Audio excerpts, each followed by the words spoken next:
Leo, Sun, Moon, Rising, Venus. How you guys doing? Welcome to my channel, or welcome back to my channel.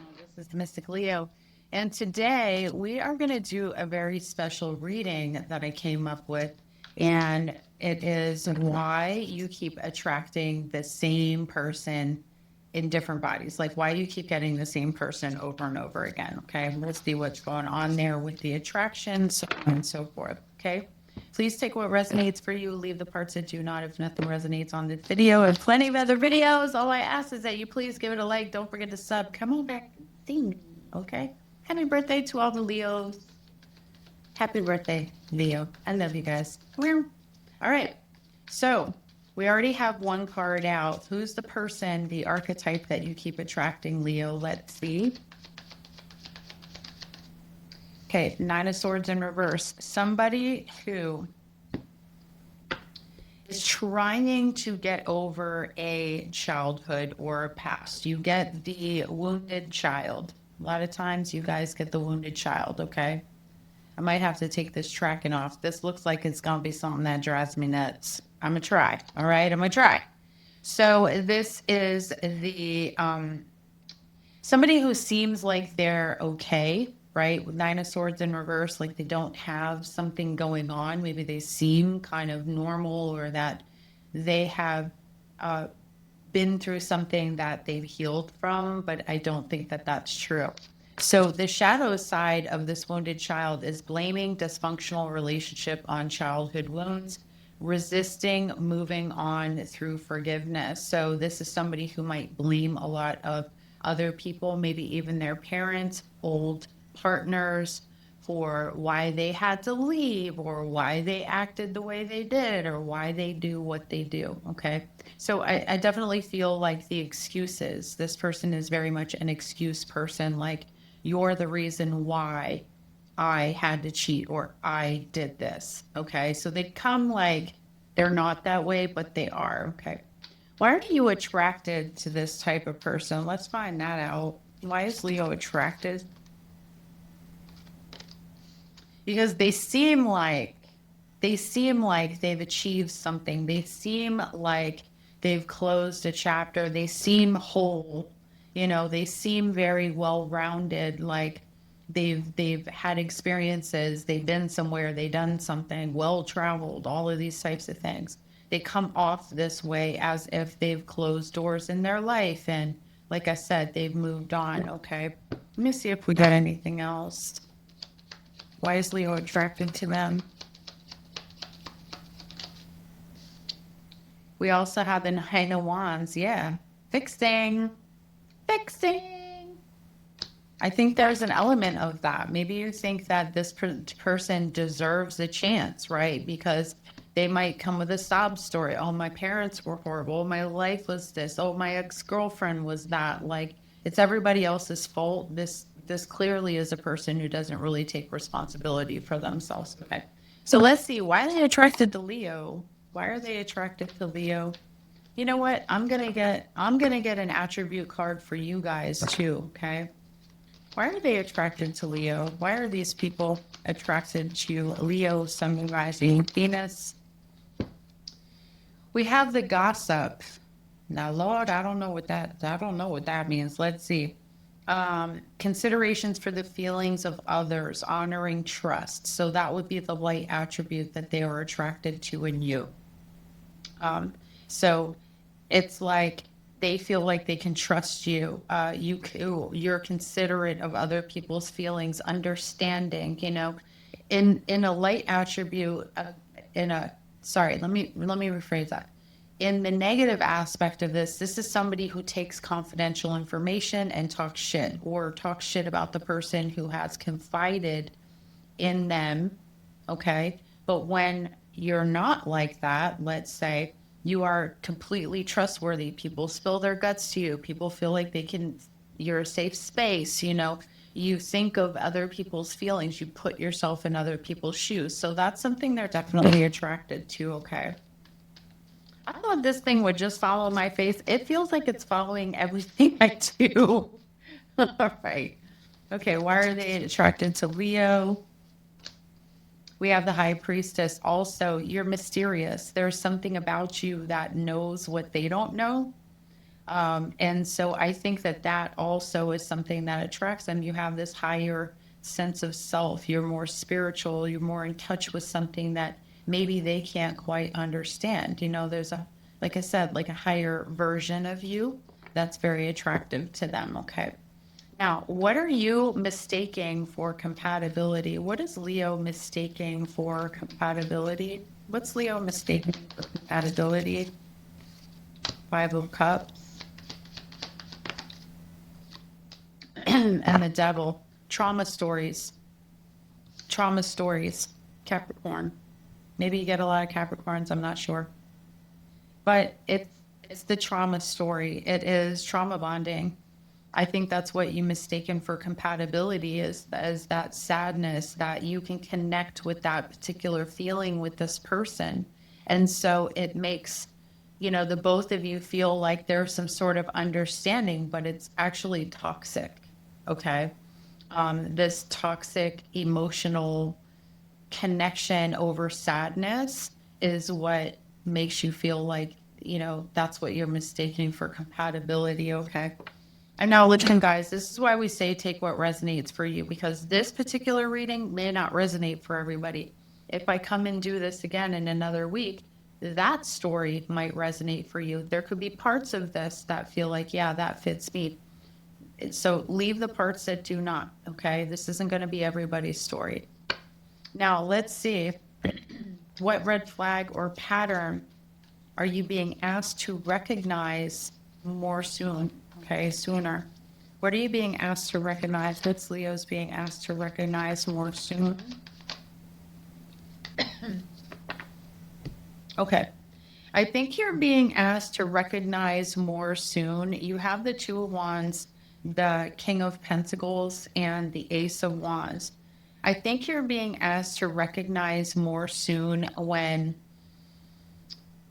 the actions and the thoughts and words are split. Okay. When somebody is indecisive or when somebody is at a weird crossroads in their life and they don't know exactly what they're doing. Okay.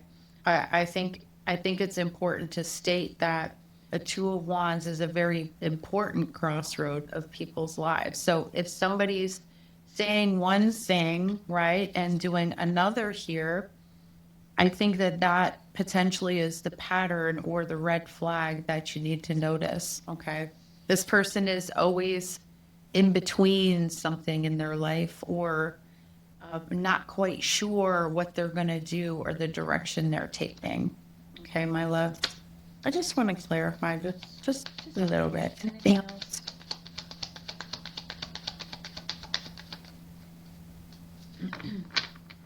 The Strength card. This is a person too, I would say, might be afraid of like confrontation, or tells you things like, I don't like confrontation. I don't like when there's drama. I don't like when there's these certain things. I think it's very telling. Like, I would also say that this person is already telling you about how they're going to be. So you just really need to pay attention, okay? What's going to actually break this cycle for you, Leo? What's going to break this cycle? I hear Toon's eating, and I know she's probably scrambling for food in there because Sachi always eats it all. Let's see. What breaks this cycle? What can break this cycle? What shift behavior?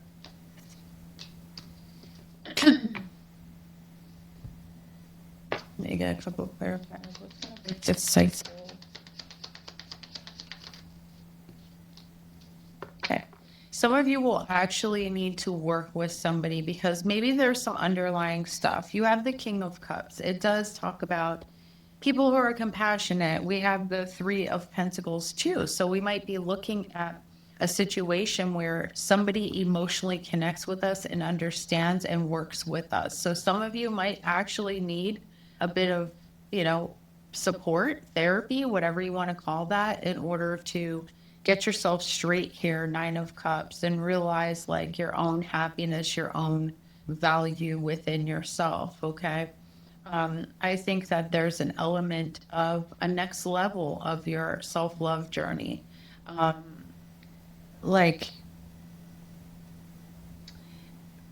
I think too, like,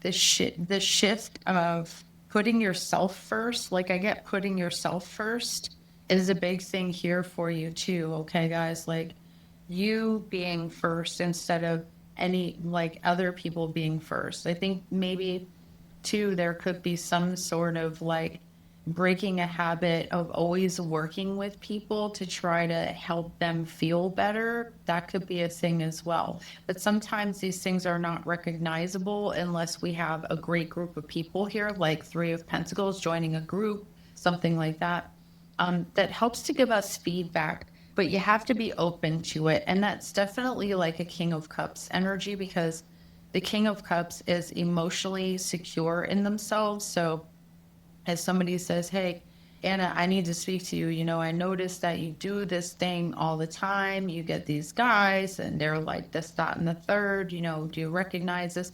Because sometimes we need support for people to help us, not only to recognize a pattern or a behavior that we might need to shift or break, but to actually implement the action.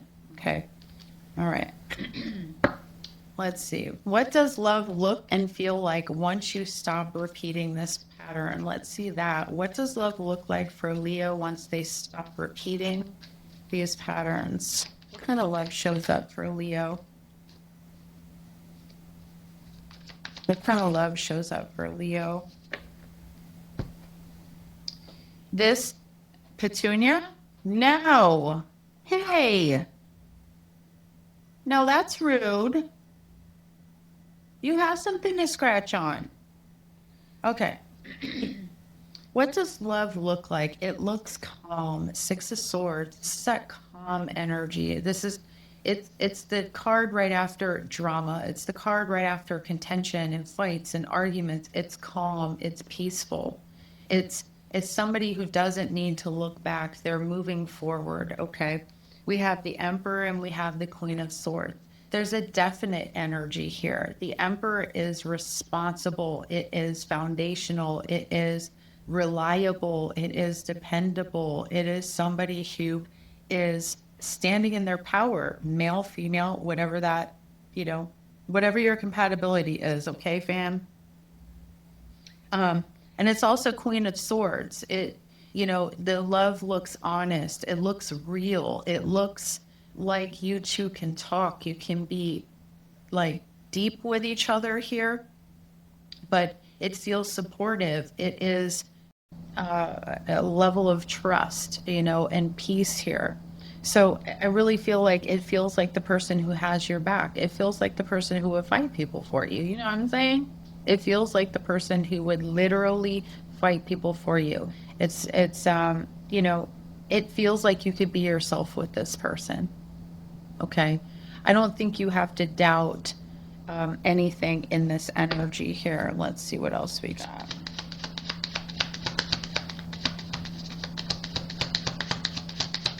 Yeah, there we go. Six of Pentacles. Okay. So this is reciprocity, somebody who gives to you. It feels like you don't have to work so hard here, okay, Leo? Like somebody's able to take on part of the things, so it's not always you. Here's the Ace of Pentacles again. It feels like an opportunity for stability, for integrity, honesty, somebody sticking by you through thick and thin, not somebody who's giving up every time because they cannot face their own shit. The Queen of Swords is somebody who's been through some shit, but she can face some shit, okay? She's not running from nothing. So it feels like nobody's running from you, okay, my loves? Now, we have, let's see, let's do an optional card, because I have an optional question. I don't know how I feel about it, but let's see what comes out. What might initially feel strange or uncomfortable to you about healthy love? Let's see what's going to feel weird to Leo when they finally hit some healthy love in their next relationship. Six of Cups. It might feel a lot like you're a kid again. It might feel, again, incredibly peaceful. It might just feel um, like something you remember from before, like a nostalgia. It might feel like it's just fun, like there's ease there. The Six of Cups really is that. It's just kind. It's happy. It's joyful. It's that kind of like childhood freedom that maybe you haven't felt in a long time. And listen, when you get programmed to be a certain way in relationships for a long period of time, it can feel extremely uncomfortable when you finally meet somebody and they're like calm, because our brains actually start getting programmed for chaos. And it's especially hard to recognize that this is a good relationship if you grew up in the chaos like me or some other people, that I've met along my way, where it's like we came out the gate in absolute chaos. So how do you recognize when it's good? It feels comfortable when there's craziness happening, right? So you're going to know it by the fact that it feels fun, it feels peaceful, it reminds you of like what it's like to just be free and not feel any stress, any struggle. Okay, my loves. So, babies, I think that's what I got for you. I wanted to keep it short and simple today. I do hope you guys like this reading. If you do, please don't forget, give it a like. Don't forget to sub. Come on back and see me, okay, kings and queens? I love y'all. Happy birthday, Leo. Mwah. Bye.